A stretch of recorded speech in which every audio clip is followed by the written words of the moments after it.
Shalom semuanya, apa kabar? Saya sudah lama nggak bawa sharing di Dorea ini, sudah 2 bulan, bulan September dan bulan Oktober, karena jadwalnya bentrokan. Saya mau minta tukar sama Bu Leni juga nggak bisa jadwalnya, karena saya sekarang, puji Tuhan, Tuhan kasih kepercayaan saya bisa pindah ke tempat kerja yang lebih baik, di tempat yang sama tapi di beda lokasi.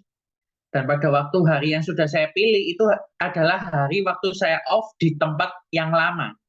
Jadi saya lihat, saya minta ganti, ternyata nggak bisa, ya sudah. Jadi saya baru bulan 11 ini saya baru bisa untuk firman, untuk sharing lagi di Dorea ini tentang kebaikan Tuhan. Percaya yang masih hidup boleh lambaikan tangannya, atau semuanya di sini adalah ZOMBI, alias zombie, zombie hidup. Nah, hari ini saya ingin bahas teman-teman tentang yang namanya paradigma. Mungkin paradigma dari setiap kita mungkin bisa berbeda. Mungkin ketika ada orang yang dalam tanda kutip ngomongin kita, atau dalam tanda kutip mungkin ngerasani kita sudah pasti kebakaran jenggot. Ada yang tahu kebakaran jenggot? Udah bingung sana sini, udah cari pembenaran. Oh, nggak bisa. Orang ini kudu di apa ya? Orang ini ya kudu didatangi, kudu di clear no. Kalau ngomong nggak boleh sembarangan. Mulutnya cocotnya, kalau orang Jawa itu bilang cocotnya, atau lebih kasarnya itu apa? Lambenya, orang Jawa biasanya bilang gitu. Itu ya harus dibenarkan supaya dia tidak ngomong itu sembarangan. Mungkin kita tahu satu ilustrasi. Kita tidak bisa melarang burung itu terbang di atas kepala kita. Kita tidak bisa melarang yang namanya burung itu terbang di atas kepala kita tidak bisa melarang. Tapi kita bisa mencegah agar burung itu tidak bersarang atau membuang kotoran di atas kepala kita. Sama dengan juga omongan orang. Kita tidak bisa membungkem, kita tidak bisa menutup mulut orang untuk tidak mengatakan sesuatu tentang kita. Yang bisa kita lakukan adalah ketika kita menerima, respon kita itu bagaimana. Respon itu sangat penting. Ya, hari ini kita akan buka satu kitab yang ditulis oleh Raja Daud. Kitabnya namanya Makmur alias Mazmur. Mazmur 27 ayat 1 sampai ayat 14. Saya kira-kira selesai jam 12 gitu, enggak apa-apa ya?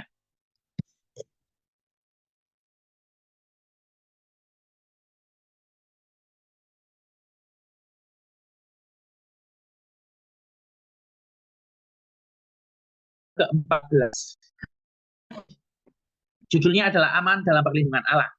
Dari Daud, Tuhan adalah terangku dan keselamatanku, kepada siapa aku harus takut. Tuhan adalah benteng hidupku, terhadap siapa aku harus gemetar. Ketika penjahat-penjahat menyerang aku untuk memakan dagingku, yakni semua lawanku dan musuhku, mereka sendirilah yang tergelincir dan jatuh. Sekalipun tentara berkemah mengepung aku, tidak takut hatiku. Sekalipun timbul peperangan melawan aku, dalam hal itu pun aku tetap percaya. Satu hal telah aku minta kepada Tuhan, itulah yang kuingini. Diam di rumah Tuhan seumur hidupku, menyaksikan kemurahan Tuhan dan menikmati baiknya. Sebab yang melindungi aku dalam pondoknya pada waktu aku bahaya, ia menyembunyikan aku dalam persembunyiannya di kemahnya. Ia mengangkat aku ke atas gunung batu. Maka sekarang tegaklah kepalaku mengatasi musuhku sekelilingku dalam kemahnya. Aku mau mempersembahkan korban dengan sorak-sorai. Aku mau menyanyi dan bermazmur bagi Tuhan. Dengarlah Tuhan, seruan yang kusampaikan, kasihanilah aku dan jawablah aku. Hatiku mengikuti firman-Mu, carilah wajah-Mu, maka wajah-Mu kucari ya Tuhan. Janganlah menyembunyikan wajah-Mu kepadaku, janganlah menolak hamba-Mu ini dengan murka. Engkaulah pertolonganku.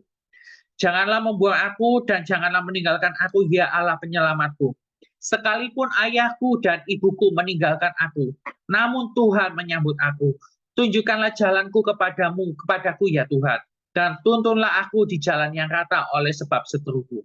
Jangan menyerahkan aku kepada nafsu lawanku, sebab telah bangkit menyerang aku saksi-saksi dosa dan orang-orang yang bernafaskan kelaliman. Sesungguhnya aku percaya akan melihat kebaikan Tuhan di negeri orang-orang yang hidup. Nantikanlah Tuhan, kuatkanlah dan teguhkanlah hatimu, ya nantikanlah Tuhan. Di sini ada lagunya kan? Sekarang tegaklah kepalaku, hadapi lawanku yang berada di sekelilingku. Saya lupa lagunya. Lanjutannya saya lupa. Saya cuma hafal depannya itu aja. Nah, kalau kita lihat hidup Raja Daud itu di paradigma orang tuanya, Raja Daud ini sempat dilupakan oleh orang tuanya. Ketika semua datang kepada Pak Isa, siapakah Isa itu? Ada yang tahu? Kalau nggak tahu berarti sekolah minggunya dulu nggak lulus. Isa Papa Daud. Siapa nama mamanya? Gloria refleksi 50.000 dari Bu Hesti nanti.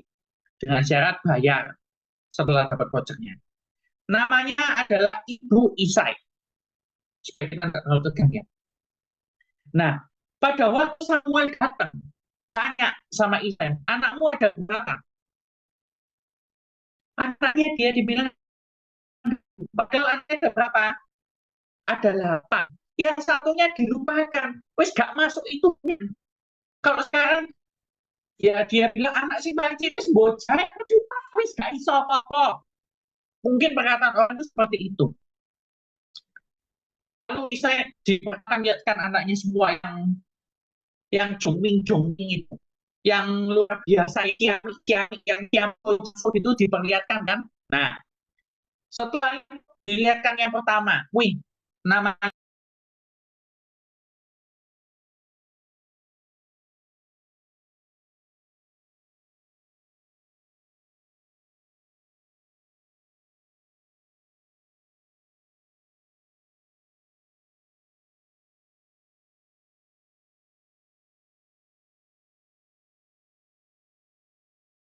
mohon maaf terpental. Sudah masuk suara saya? Sudah. Sudah ada, sudah. Maaf kepental. Kita tahu, mungkin kalau kita tahu, pada waktu itu dilihat yang pertama, oh ini bagus, perawakannya tinggi. Oke lah, jadi raja oke. Tapi Tuhan bilang enggak. Yang kedua, dilihat CV-nya gimana? Oh, Cami. GPA-nya berapa? 4.0. Masuk pilihan enggak? Yang ketiga sampai terakhir enggak. Lalu Samuel tanya, kamu masih punya anak lagi enggak? Oh ya, ada anakku itu satu, yang paling cilik, paling bontot.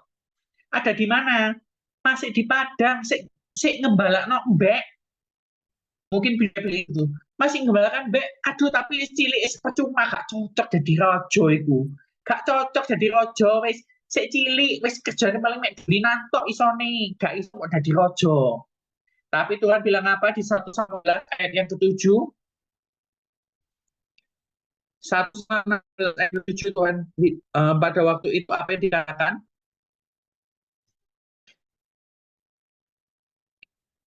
Janganlah pandang tetapi berfirmanlah Tuhan kepada Samuel, janganlah pandang parasnya atau perawakannya yang tinggi sebab aku menolaknya. Bukan yang dilihat manusia, yang dilihat Allah. Manusia melihat apa yang di depan mata, tetapi Tuhan melihat apa yang di depan hati. Kalau manusia itu cuma melihat, oh ini, oh sekiranya katanya Bu Desti dia, misalnya oh ini kualifikasi bisa masuk pilihan. Tapi pada waktu itu Tuhan justru pilih yang apa namanya, yang masuk akal. Pada waktu kalau kita tahu dalam kelemahanku sempurna kuasamu, nyataanku lebih hebat Tuhanku, ku berserah kepadamu yang membelah laut, yang teduhkan badai, yang mustahil pun terjadi karena kuasamu yang pegang hidupku, yang buka jalan bagiku, kau pembuat mujizat sejati. Kenapa justru Tuhan pilih Daud? Karena di dalam kelemahan Tuhan ingin tunjukkan kuasanya. Sampai di ayat 10, mungkin Daud sampai curhat, sampai melo. Dia bilang apa? Sekalipun ayahku ibuku meninggalkan aku, Tuhan menyambut aku. Mungkin setiap kita mungkin mengatakan gini, oh saya ini datang dari keluarga yang broken home, makanya saya jadi seperti ini. Ada satu perkataan yang mengatakan, kita tidak bisa memilih siapa orang tua kita. Mau baik, buruk, jelek, bagus, apa kita tidak bisa diganti. Tetapi kita bisa merubah masa depan kita. Kita bisa merubah destiny yang mau kita raih. Itu semuanya tergantung kepada kita. Oleh sebab itu hari ini saya akan bahas ada dua hal dari kitab ini. Ada dua hal dari Mazmur 27. Jangan ditutup Mazmur 27, kita akan kembali lagi. Di ayat pertama yaitu ayat yang ketiga, sekalipun tentara berkemah mengepung aku, tidak takut hatiku. Sekalipun timbul peperangan lawan aku, dalam hal itu pun aku tetap percaya. Yaitu yang pertama, keberanian menghadapi masalah adalah itu yang dilakukan Daud. Pada waktu itu, pada waktu mau melawan Goliat, Daud datang. Daud datang tidak pakai baju perang. Karena kenapa? Baju perangnya ukurannya L. Daud ukurannya mungkin S atau XL. Lah, kalau S itu pakai L gimana? La ilallah. Atau pakainya apa? M. Masya Allah. Nggak cukup kebesaran kedodoran. Bajunya bisa nutupi kepalanya Daud mungkin. Sehingga Daud cuma datang pakai apa? Pakai tombak sama pakai lemping. Nah, pada waktu itu sampai Saul Goliat bilang apa? Anjingkah aku, kau mendatangi aku dengan tombak dan lemping. Tetapi yang saya salut dengan perkataan Daud adalah ada di 1 Samuel 17 ayat yang ke-45. Itu perkataan yang luar biasa. Tetapi Daud berkata kepada orang Filistin itu, engkau mendatangi aku dengan pedang dan tombak dan lemping. Tetapi aku mendatangi engkau dengan nama Tuhan semesta alam, Allah segala barisan Israel yang kau tantang itu. Daud katanya cuma bawa apa? Cuma bawa ketapel. Jadi katanya cuma apa? Pakai ketapel sama batu licin. Itu ibaratnya kalau sekarang percuma. Mau perang udah apa namanya? Mau perang kan nggak mungkin. Orang cuma perang cuma bawa ketapel. Mau merangi burung atau ketapel burung atau mau gimana? Kok cuma bawa itu? Nah, tapi percayalah, ketika kita melakukan itu, kalau kita berani menghadapi masalah, kita punya paradigma yang benar. The right paradigm. Kita punya paradigma yang benar tentang Tuhan. Percayalah, Tuhan bukan Tuhan yang jahat. Tuhan bukan Tuhan yang jauh dari kita. Kita mungkin bisa mengatakan, Yesus terlebih besar. Yesus terlebih besar di dalamku. Di dalamku. Atau kita mengatakan, kuasamu terlebih besar.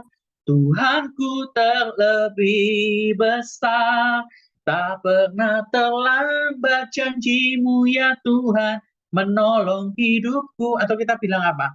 Aku punya Tuhan yang besar, yang telah berjanji dan sanggup menggenapi. Imanku bersepakat, percaya pas kuasanya, ku terima sekarang kemenangan darimu. Ketika kita punya paradigma yang benar, percaya kita masih ada Tuhan di samping kita. Aku masih punya Tuhan, punya pengharapan. Aku tetap beriman, Tuhanku, Yesus kekuatanku, Yesus kekuatanku. Aku masih punya Tuhan. Kita masih ada Tuhan. Ketika kita berani menghadapi masalah, Tuhan itu ada. Saya dulu pernah mengatakan, iman itu tidak bisa menghilangkan masalah. Nggak bisa yang namanya masalah cuma ditengking dengan iman, itu masalah itu akan pergi. Yang namanya masalah, itu harus kita hadapi. Masalah datang itu tiba-tiba. Nggak ada masalah yang datang itu ketok pintu Kulon Nuwun, permisi mau datang ke hidup kita. Nggak ada yang namanya masalah datang seperti itu. Yang namanya masalah tiba-tiba yang langsung datang. Belum langsung datang. Siapa di sini yang mau didatangi sama masalah? Pasti nggak ada yang mau. Kalau saudara tahu kapan datangnya, pasti saudara tengking semua itu namanya masalah. Tapi kalau yang datang namanya berkat, blessing, nggak usah ditengking, pasti tiap hari ditunggu kan. Ya apa iya? Di sini siapa yang nggak mau terima berkat dari Tuhan? Boleh angkat tangan, biar nanti sama Tuhan dialihkan kepada saya nanti berkatnya. Pasti kita semua mau terima berkat dari Tuhan. Tetapi sebelum terima berkat, pasti ada masalah dulu. Masalah datang itu membuat kita apa? Kita menerima kemuliaan dari Tuhan. Percayalah, ketika kita mendapat masalah, kita menghadapi masalah, maka ada jalan yang sudah Tuhan siapkan. Selalu ada jalannya Tuhan untuk menolong setiap kita dalam menghadapi masalah. Poin yang kedua, itu ada di ayat Mazmur 27, ayat yang ke-13. Mazmur 27, ayat yang ke-13. Sesungguhnya aku percaya akan melihat kebaikan Tuhan di negeri orang-orang hidup. Membuat kita memiliki keyakinan ada Tuhan dalam diri kita. Percayalah, kalau kita ada Tuhan, kita tahu, mungkin kita tidak gampang kita melihat orang ini sudah mencekno ya, dalam tanda kutip, udah buat kita kegi, udah buat kita itu kesel, udah buat kita itu sampai apa ya, sampai kita harus mengatakan sesuatu yang nggak seharusnya kita ucapkan. Tapi apa yang diminta oleh Tuhan? Tuhan apakah minta, oh, balesan? Tuhan nggak minta kita bales. Firman Tuhan dalam kitab Roma mengatakan apa? Pembalasan itu adalah hakku, tapi K-nya K besar, bukan K kecil. Pembalasan itu haknya Tuhan. Tuhan yang berhak balas dia. Mau orang itu sejahat apapun, itu adalah haknya Tuhan. Karena kenapa? Kalau kita tahu, dalam kitab Roma 12, itu dikatakan apa? Sedapat-dapatnya, kalau itu bergantung padamu, hiduplah dalam perdamaian dengan semua orang. Saudara-saudaraku yang kekasih, janganlah kamu menuntut pembalasan, tetapi berilah tempat kepada muka Allah, sebab itu pembalasan itu adalah akulah yang menuntut pembalasan. Firman Tuhan. Ayat 20-nya ini sangat keren, saudara, saya katakan. Tetapi jika setemu lapar, berilah dia apa? Makan. Bukan dikasih racun supaya koit atau supaya inna ilahi. Jika ia haus, berilah ia minum. Justru kita kasih apa? Minum, kita kasih air. Bukan dikasih background, dalam tanda kutip. Bukan dikasih sesuatu yang mungkin buat kita, oh, ben kapok orang ini, ben cerah. Kalau orang Jawa kan bilang gitu kan. Biar orang ini tahu rasa, biar dia itu nggak berbuat seenaknya sendiri, nggak buat sakara PDW. Kalau orang Jawa mungkin mengatakan begitu. Nah, dengan berbuat demikian, kamu menumpukan bara api di atas kepalanya. Bukan berarti kalau kita sudah baik, terus kita langsung sok-sokan gitu, kita bilang, oh aku ini udah baik lu Tuhan sama orang itu Tuhan. Tuhan bilang apa? Janganlah kamu kalah terhadap kejahatan, tetapi kalah kejahatan dengan kebaikan. Nah, kalau kita tahu, kita lihat bagaimana paradigma kita. Kita punya satu keyakinan bahwa kita punya kekuatan dari Tuhan untuk menghadapi semuanya itu. Apakah Daud pada waktu setelah ia terpilih jadi raja, dia dendam kepada Isai? Daud nggak dendam kepada ayahnya. Kalau kita tahu, mungkin kita sudah terlebih disakiti sama orang mungkin yang dekat sekali sama kita. Mungkin sudah kita bilang apa? Hopeng. Tahu hopeng? Sampai ada istilah mungkin hopeng itu ciaknya ciak kopeng. Tolong, sudah ditolong malah mentung. Atau sudah ditolong kita malah dijongkakkan masuk ke dalam lubang. Percayalah, hari ini kita belajar satu hal yang luar biasa dari Raja Daud. Yaitu meskipun Raja Daud dilupakan, dia nggak dianggap, tapi dia punya paradigma yang benar di hadapan Tuhan. Dia punya paradigma yang benar di hadapan Saul. Kalau kita tahu, Daud adalah raja yang luar biasa sampai dia bisa menulis Mazmur 27 ini. Sampai Daud mengatakan apa? Di ayat yang ke-6, ada lagunya kan, kalau nggak salah itu lagunya dari Pak Niko.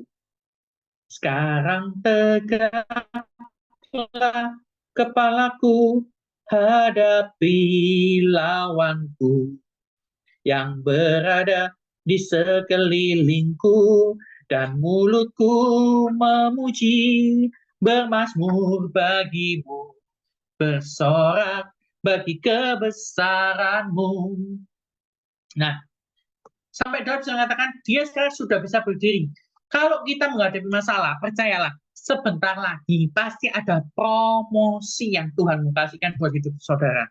Yang percaya boleh katakan amin. Yang percaya boleh lambaikan tangannya di hadapan Tuhan. Percayalah, kalau kita dapat masalah, sebentar lagi udah pasti ada promosi. Kalau kita ada masalah, sebentar lagi pasti ada berkat. Kemuliaan-Mu Tuhan pasti nyata di tengah badai. Kemuliaan Tuhan itu pasti nyata di tengah badai. Tuhan itu pertolongan kita. Percayalah, kalau ada orang yang berbuat jahat sama kita, pilihlah paradigma yang benar. Kalau sudah ada orang yang bencekno, ada orang yang mungkin udah menyakiti kita, atau nusuk kita dari belakang, nggak perlu dibales, saudara. Saudara mungkin kalau begini, tak bales, kayak tak bales hatiku, sungguh nempol. Baru-baru ini saya melihat berita ya, ada kakak beradik bertengkar masalah warisan kan di Surabaya. Ada yang dengar beritanya? Rumahnya di daerah Surabaya Barat situ, sampai adiknya yang perempuan ini dan keponakannya itu meninggal. Ketika dia masuk penjara, dia mengatakan apa? Saya sudah puas membunuh mereka. Tragis sekali, saudara. Kalau kita dengan sesama kita hiduplah dalam damai, kita milikilah pengampunan. Sebentar lagi bulan 12 kita masuk di hari apa? Kita merayakan yang namanya Natal. Percayalah, Natal adalah kasih Tuhan buat setiap kita. Milikilah paradigma yang benar dalam hidup kita, dan juga nanti Natal akan membawa berkat damai buat setiap kita. Firman Tuhan tidak saya perpanjang. Mari kita naikkan satu pujian. Di dalam kelemahanku, sempurna kuasa-Mu. Hebatnya tantanganku, lebih hebat Tuhanmu. Ku berserah kepadamu yang membelah laut, yang teduhkan badai, yang mustahil pun terjadi, karena kuasa-Mu yang pegang hidupku, yang buka jalan bagiku. Kau pembuat mujizat sejati. Di dalam kelemahanku, sempurna kuasa-Mu. Hebatnya tantanganku, lebih hebat Tuhanku. Ku berserah kepadamu yang membelah laut, yang teduhkan badai, yang mustahil pun terjadi, karena kuasa-Mu yang pegang hidupku, yang buka jalan bagiku. Kau pembuat mujizat sejati, yang membelah laut, yang teduh